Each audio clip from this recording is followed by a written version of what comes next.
त्या दहशत आणि दबावामुळे ईडीमुळे सातत्यानं शिवसेना फोडण्याची प्रक्रिया सुरू आहे. तेव्हा काल जे म्हणाले हे त्यांच्या पोटातलं विष अमित शहांच्या ओठावर आलं. अमित शहांच्या पोटातलं विष ओठावर आलं की शिंदे हे शिवसेना प्रमुख आहेत. शिवसेना प्रमुखांची जागा घेण्याची प्रेरणा ही अमित शहाने एकनाथ शिंदेला दिली आणि त्याच्यामुळे या महाराष्ट्रामध्ये आणि या महाराष्ट्राचं प्रचंड नुकसान झालं. आणि तरीही जर कोणी अमित शहांच्या नावानं टाळकुटेपणा करत असतील मिंदे गट, तर ते महाराष्ट्राच्या मातीशी आणि आपल्या आईशी गद्दारी करतायत. अमित शहा 2029 साठी हे सर्व फोडाफोडीचं राजकारण करतायत असं राज ठाकरेंनी म्हणणं आहे आणि वर्षभरात गोंधळ निर्माण होणार आहे असं देखील अराजक गोंधळ नाही, अराजक. अमित शहा एक व्यापारी आहेत. त्यांचा मूळचा उद्योग हा शेअर बाजारामध्ये पैसे गुंतवणं आणि फायदा करणं आणि मग शेअरचे कृत्रिम भाव वाढवणं आणि पैसे वर खाली करणं हा त्यांचा मूळ व्यवसाय आहे. बाकी सहकार वगैरे हे ढोंग आहे. त्यांनी या देशामध्ये अराजक निर्माण करण्याची सुपारी घेतलेली आहे. कोणाकडून घेतली भविष्यातला काळ ठरवेल.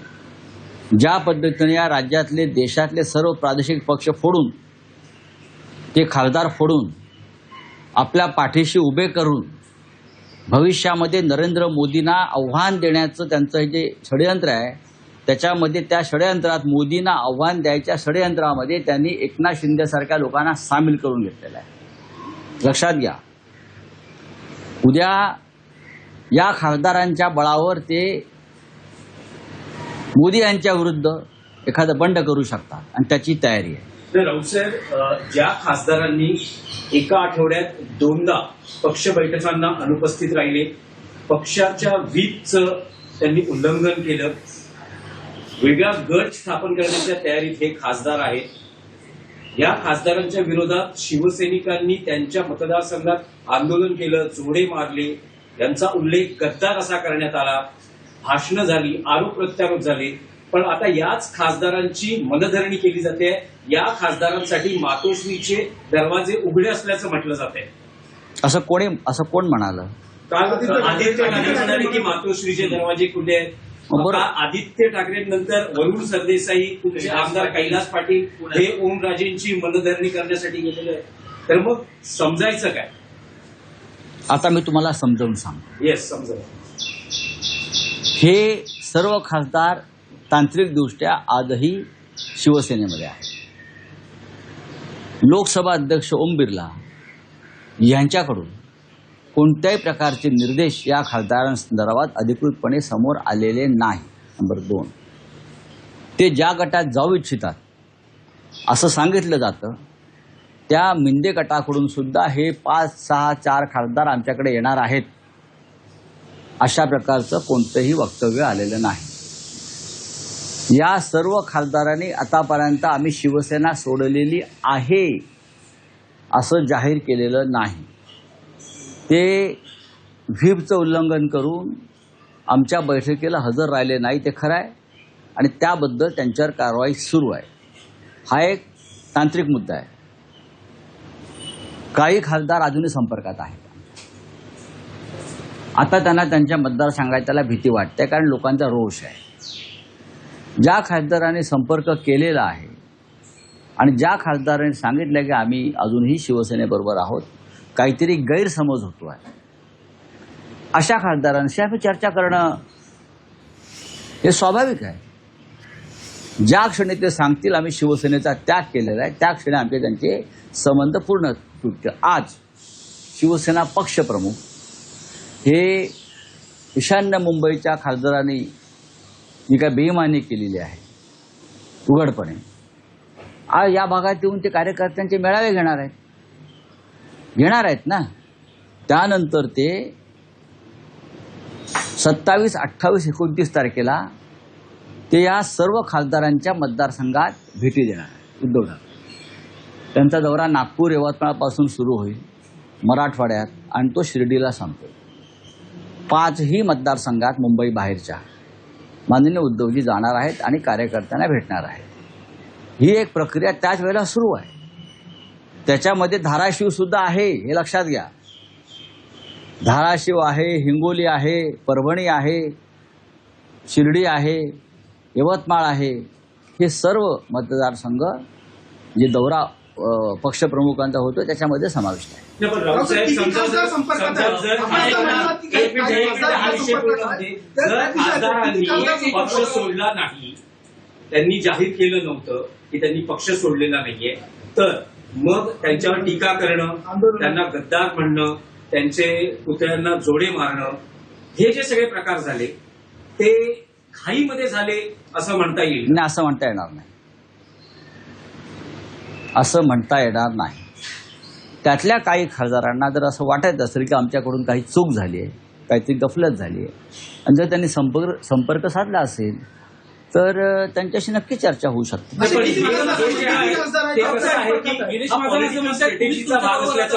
पॉलिटिकल स्ट्रॅटेजी काय फक्त इतरांनी करावी, आम्ही करू नये का? पॉलिटिकल स्ट्रॅटेजी, कारण 6चं संख्याबळ आवश्यक आहे। जर ओमराजे निंबाळकर जात नाही तर ते संख्याबळ 2/3 मेजॉरिटी होत नाही। त्यामुळे आता हा स्टँड घेतला गेला आहे का की जे ऑपरेशन टायगर आहे ते अयशस्वी किंवा फेल करावं? बघा, ओमराजे निंबाळकर यांनी आतापर्यंत एकदाही सांगितलेलं नाही की मी शिवसेना सोडली आहे किंवा सोडतोय। कालच त्यांचं मी वक्तव्य ऐकलं की ते असं म्हणतात की मी अद्याप शिंदे गटात जायचा निर्णय घेतलेलाच नाही। तर माझ्याविषयी बातम्या का प्रसिद्ध होत आहेत? त्यांचं असंही म्हणणं आहे की मी माझ्या वडिलांच्या खटल्यासंदर्भात व्यस्त राहिल्यामुळे मला काही वक्तव्य करता आली नाही। हे जर त्यांनी स्वतःहून वक्तव्य केलं असेल तर पक्ष म्हणून त्यांच्याशी जर चर्चा संवाद होत असेल तर ती करायला काहीच हरकत नाही। असे अजून एक खासदार आहेत की ज्यांच्याशी संवाद सुरू आहे। आपल्या उल्लेख केला आहे की खासदार फुटण्यापूर्वी एक खासदार दिल्लीत आले होते आणि त्यांनी म्हटलं की साहेब सरकारशी जुळवून घ्या, ते अर्ज केलं गेलं तुम्हाला, तर ते काय अर्ज होतं आणि हा अर्ज करणारा खासदार नेमका कोण आहे? बघा की प्रत्येकाचा विषय येतो पैसा पैसा पैसा आणि निधी। निधी हे काय फुटण्याचं कारण असू शकत नाही। मग मधु दंडवते फुटले असते, मधु लिमये फुटले असते, मी त्यांना सांग, जॉर्ज फर्नांडिस फुटले असते।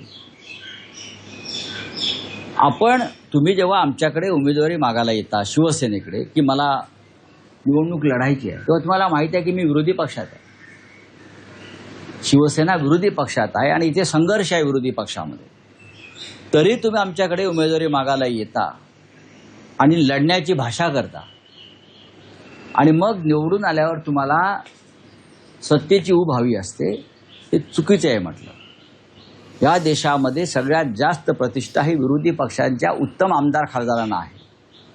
आम्ही एक उदाहरण आहोत त्याच्यामध्ये सगळे, जॉर्ज फर्नांडिस पासून मधु दंडवते असतील, मधु लिमया असतील, कॉम्रेड हिरेन मुखर्जी असतील, एकेकाळी ममता बॅनर्जी होत्या, हे सगळे विरोधी पक्षातून पुढे आलेले लोक आहेत। विरोधी पक्षात काम करणं ही सन्मानाची गोष्ट आहे। आपण लोकांचा आवाज आहोत हे त्यांना मी समजून सांगितलं, पण आता त्यांना 200 कोटीचा निधी, 500 कोटीचा निधी अशी आमिष दाखवून आता 500 कोटीमध्ये 25% सरळ सरळ किकबॅक मिळते त्या लोकांना। त्या किकबॅक आणि 25 कोटीचं 50 कोटीचं जे कमिशन मिळत आहे त्या मोहामध्ये खासदार अडकत आहेत।